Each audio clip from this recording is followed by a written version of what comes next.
So the Lakers are in some hot water right now. They've lost 5 out of the last 6 games, and honestly, tonight, I don't really know how much like the L against the Blazers really counts. I think that all we really kind of learned from this game is, yeah, when the Lakers are missing Luka, DeAndre Ayton, and Jackson Hayes and Austin Reeves, they're worse than the Blazers when they're missing. Well, they're still missing Denny Avdija tonight. Actually, I realized. So, yeah, honestly, probably still really concerning considering they lost by double digits. And but Caleb Love and Shaden Sharp dropped 47 combined on them, and Jeremy Grant at 22. But point being, I mean, LA has kind of just been struggling for a while now. They're still 24 and 16 on the season, but a lot of those wins, well, not a lot of them, the majority of them came in that early season, which Luca and AR are kind of just taking turns dropping 40 points every other game. And obviously, it was awesome, but that was definitely not a sustainable model of success. And yeah, now the cracks are really starting to show, and it's not even cracks, honestly. This is like the team is kind of falling apart. They're currently sixth in the West now. Like I said, they've lost 5 out of the last 6. They've lost home court advantage. I don't think anybody thinks they're contenders at this point, which I don't think going into the season anyone really thought they were championship favorites. But like, yeah, optimistically they could win, be in the mix for that. I mean, I don't have them anywhere close to that tier right now. And it really starts with their defense. I'm going to have a bunch of clips and tape playing in the background, and not all of these like shots I'm going to show are actually even going to be makes. I think I have a few misses here, like with AJ Green and Malik Monk. But even with those clips, the point is just how easily teams are getting to the basket and getting by defenders. Because the real issue with this team here is, I mean, at their very best, right? You have like AR, Luka, and LeBron. Those are your three best players who theoretically you should be at your very best when all three of these guys are on the court at the same time, right? And all three of those guys have absolutely zero chance of staying in front of a quick guard or any type of wing who has athleticism and can get to the basket. And you'll notice in a lot of these clips, it's Jake LaRavia who's guarding the opposing team's best player. And look, shout out to Jake LaRavia. I think he's really good on offense. He's a smart player. But his natural position is like power forward. He's a big wing. He's not somebody you want to guard opposing ball handlers and guys who have a little speed and twitch to them. And as you can see in all this film, DeMar DeRozan is absolutely destroying him one-on-one. And even when it's other guys on DeRozan, they're either not tall enough or have enough length to really bother his shot.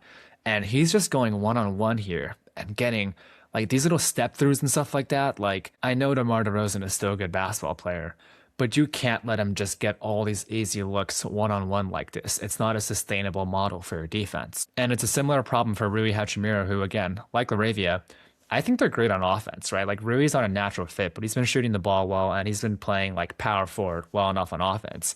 But again, defensively, having them guard a big wing like Jason Tatum or Paul George, for example, okay, that's a little bit more understandable. But Luka can't guard him. LeBron can't guard him. So instead, you're sticking these two guys on him, and honestly, they're equally ill-equipped to handle these guys. Your other options are Gabe Vincent and Marcus Smart, who, yes, actually can slide with these guys on defense. But both of these guys have been absolutely terrible on offense to the point where they're not really playable alongside Luka and LeBron. So you have a bunch of guys like Rui, Gabe Vincent, Marcus Smart, and Jake LaRavia who can do things well enough on one end and fit that identity, but they're not doing things at a good level on the other end.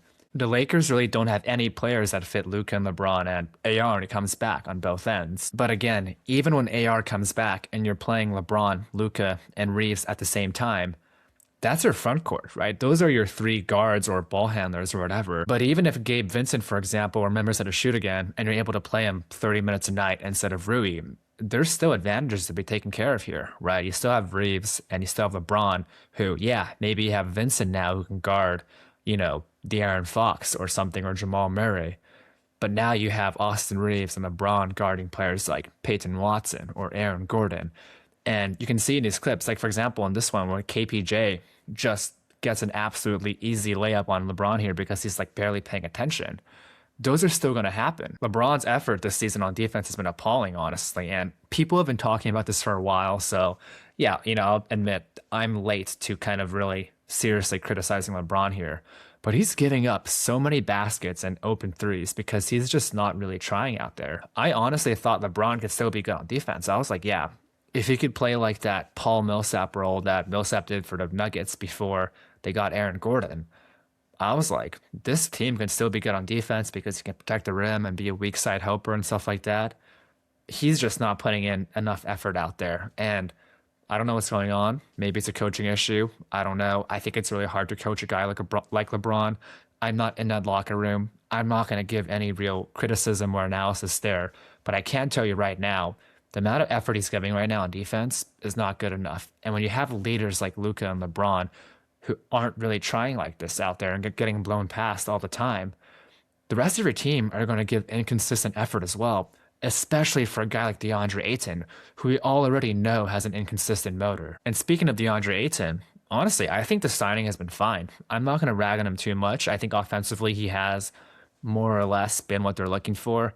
Defensively, they do this little like soft drop with him on every single pick and roll. And like to be honest, it's not really working well. I mean, on display, for example, LaMelo Ball just like walks all the way to the rim, and LeBron has to guard two players at once because Laravia has to switch over to cover, and they end up giving this open three to Knipple here. I think this coverage would work a lot better if the Lakers were really honestly just rotating and closing out harder on a 3-point line. But the truth is, they just have not been giving that effort consistently. So DeAndre Ayton, actually, I've been fine with more or less. Obviously, he's not really being a difference maker or game wrecker like Victor Wembanyama is or Jaren Jackson was in the past. But look, if you're expecting that, I don't know what to tell you. I think he's done his job. I feel like I see him helping and being the second line of defense and at least trying to protect the rim on a lot of possessions every single game. And yeah, it's easier for him because all he has to do is just like stand there. But the bigger issue is just how many blow-bys the Lakers are getting on the perimeter, not necessarily DeAndre Ayton not protecting the rim well enough. And again, let's look at the teams the Lakers have lost to recently. They did beat the Hawks, which, you know, at this point, honestly, isn't that impressive considering Atlanta has kind of looked dead in the water recently with Jalen Johnson not playing at the superstar level he was earlier in the season. But they lost to the Kings, they lost to the Bucks, they lost to the Hornets, they lost to the Spurs. I mean, San Antonio, of course, is a good team, but those other games, apart from the Blazers, right? These should be games that the Lakers need to win if we're going to take them seriously. We could also talk a little bit about the offense. It's not really the issue in my eyes. Obviously, it could be a lot better. I mean, the reason why they're winning games earlier in the season was because their offense was so explosive. And now it's kind of settled back down to average. And if you have Luka and LeBron and Austin Reeves, obviously that's not really something you're really looking for. But I'm pretty confident the offense is going to like balance itself out. Moreover, they're just too talented on that end individually, like just through sheer willpower, honestly. Luka can really elevate a team to being like a top 5 to 10 offense anyways, even if their personnel isn't really a natural fit on that end. But defensively, I don't really see a way out with their current roster. And people are going, oh, they need to make a trade. Let's go get Herb Jones or Ayoda Sunmu or Trey Murphy. I mean, like, yeah, cool. If you can get those guys, obviously that would help a lot, but you've got to get those guys first, right? You can't just say like, oh, we'll get those guys and it'll be fine. And I don't think Lakers fans are saying we'll be fine because obviously over the last few seasons, they've had their fair enough share of disappointment already anyways. And there's not really that much of a reason to trust Pelinka to do that. But the point stands that the roster as currently constructed, yeah, they're in some hot water.